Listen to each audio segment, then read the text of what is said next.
کہتے ہیں گانا بجانے والا اللہ کے عذاب کا شکار ہوتا ہے. ہم یہاں کہتے ہیں کہ دولت اور مال کی کوئی حیثیت نہیں. وہاں وہ شیطانی 140 چینل غریب کے گھر میں آ رہے ہیں. جہنم کا کیبل کنیکشن لے رکھا ہے. اب وہ کہتے ہیں کہ کتا اور کتیا کی طرح آپس میں چومو چمٹو، ملاقات کرو. گانے الٹے سیدھے، بڑوں کے چھوٹوں کے، مردوں کے عورتوں کے، ہجڑوں کے، رونے کے گانے، ہنسنے. کون سی صنف ایسی نہیں؟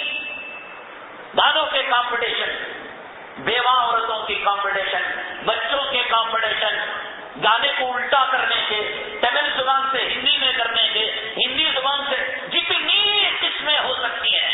اور پھر اس میں ایوارڈ، ان کی عزتیں، ان کی ماؤں کا رونا، ان کے باپوں کا بلکنا اور ایک دوسرے گلے ملنا، یعنی سب کچھ یہی ہے دنیا کی کامیابی.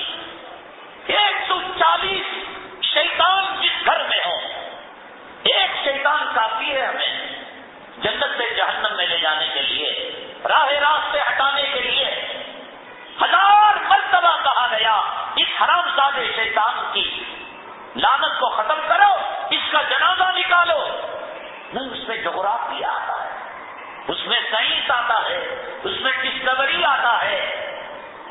اس وقت دنیا میں جو حالت ہے، میں اللہ کی قسم جمعہ کا دن منبر رسول پر بیٹھ کر قسم کھا رہا ہوں، یا تو میں شہادت کی موت مانگ رہا ہوں، یا تو میں کہہ رہا ہوں کہ اللہ کوئی راہ نکال دے خودکشی کی. یہ زندگی کوئی زندگی. اس وقت ہندوستان کی حالت کیا ہے؟ ایوت محل مجھے معلوم نہیں کہ کون سی ریاست میں ہے، شاید مدھیہ پردیش میں ہے، راجستھان میں کا. قرآن شریف کی بے حرمتی کی گئی، مسلمانوں کو دن کے اجالے میں گولیوں سے بھون دیا گیا. ہم آواز ہی نہیں کر سکتے. میرے رب کے قرآن کی توہین، میرے رب کے قرآن کے ساتھ بے عزتی اور آگ کرنے کے لیے آؤ، راستے کے اندر گولیوں کا نشانہ بنو، گھوم دیا جائے گا.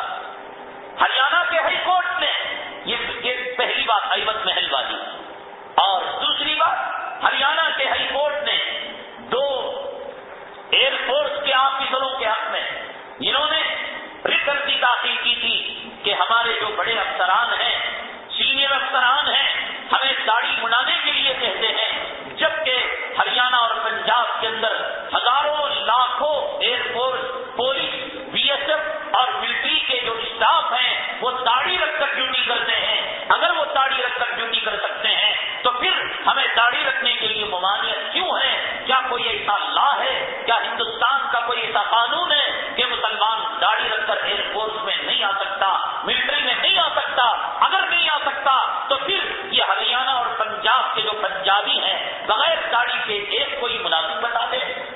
ہائی کورٹ نے کہا، ہائی کورٹ اب تشریح کر رہا ہے اسلامی قانون کی.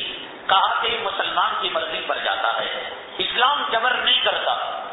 بھیڑ اور جماعت میرے آقا اور 1,24,000 پیغمبروں کی سنتوں کی تشریح کریں گے.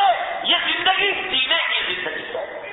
ہم بھیڑوں کے کہنے پر داڑیاں رکھیں، ہم چماروں کے کہنے پر داڑیاں اڑائے. میں کہتا ہوں کہ اللہ اگر جبرائیل کو بھیج کر کوئی حکم نازل کر سکتا تھا، کتنے غیرت مند علماء درختوں پر لٹ کر خودکشی کر لیں گے. یا یہ کہ اگر جام شہادت کے مواقع